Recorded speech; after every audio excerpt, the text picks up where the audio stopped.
Hi guys, in front of me is OPPO Reno 8T, and let me show you how to add photo to contact. First of all, you have to open your phone dialer, then mark the contact that you wish to add this profile picture to, select edit icon and click on add picture.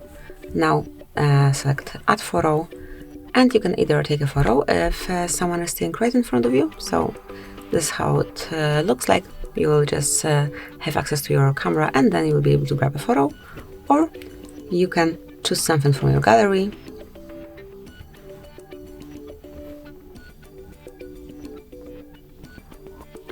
Wakey.